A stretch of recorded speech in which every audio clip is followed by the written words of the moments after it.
Sarah, une jeune fille de 22 ans, vit en Algérie. Elle a toujours rêvé de découvrir le monde et d'avoir une vie meilleure. Elle vient d'obtenir une bourse pour étudier à Paris. Sarah annonce à ses parents qu'elle part en France. Elles sont partagées entre la fierté et l'inquiétude de voir leur fille partir si loin. Après des préparatifs et des adieux émouvants, Sarah prend l'avion pour Paris. C'est la première fois qu'elle quitte l'Algérie. À son arrivée à Paris, Sarah est émerveillée par la ville, mais elle se sent aussi seule et perdue. Elle découvre un nouveau mode de vie et doit s'adapter rapidement. Sarah rencontre ses colocataires à la résidence universitaire. Parmi eux, il y a Léa, une étudiante française, et Maria, une espagnole. Et sont devenus très rapidement amis. Les premières semaines sont difficiles pour Sarah. Elle doit s'adapter à un nouveau système éducatif, améliorer son français et surmonter le mal du pays. Un jour, Sarah entre dans une épicerie où elle fait la connaissance de Bouchaïb, le propriétaire. Un homme de 42 ans, marié et beaucoup plus âgé qu'elle. Consciente de son besoin financier, elle accepte son offre de travail comme caissière. Bouchaïb profite de la situation vulnérable de Sarah. Elle la fait travailler de longues heures au-delà de ce qui est légal et lui verse que la moitié du salaire convenu. Pour la manipuler au maximum, il lui fait manger de la nourriture contenant de la sorcellerie. Bouchaïb a commencé d'abuser sexuellement de Sarah, la manipulant et la menaçant de la renvoyer s'il se plaint ou s'il refuse les avances.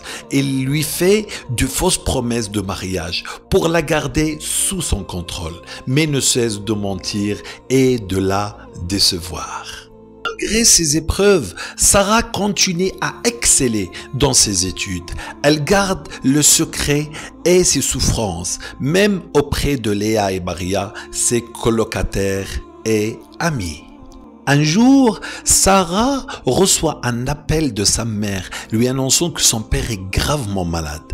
Elle est dévastée et ne sait pas s'il doit rentrer en Algérie ou continuer ses études.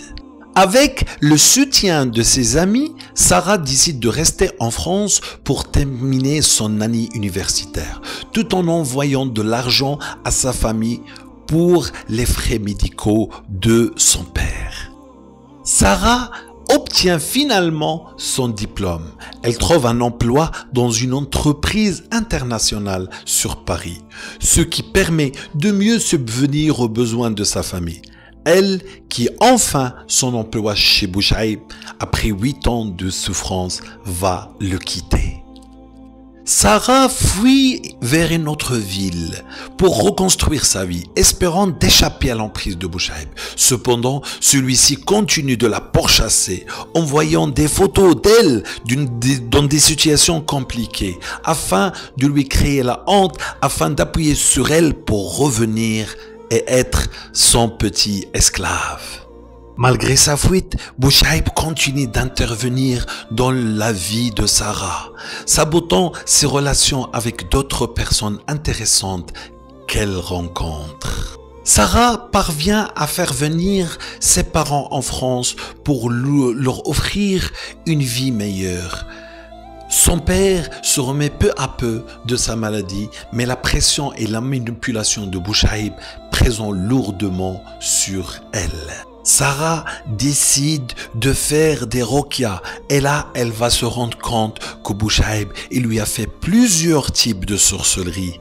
Au fur et à mesure des séances et des traitements, elle commence de mieux en mieux à ouvrir les yeux et à supprimer tout contact d'une façon définitive avec Bouchaïb, ce qui va faire que toute la sorcellerie est retournée sur Bouchaïb, qui a commencé de faire n'importe quoi et qui a commencé même de rentrer en psychiatrie parce qu'elle était dans un état de dépression très difficile.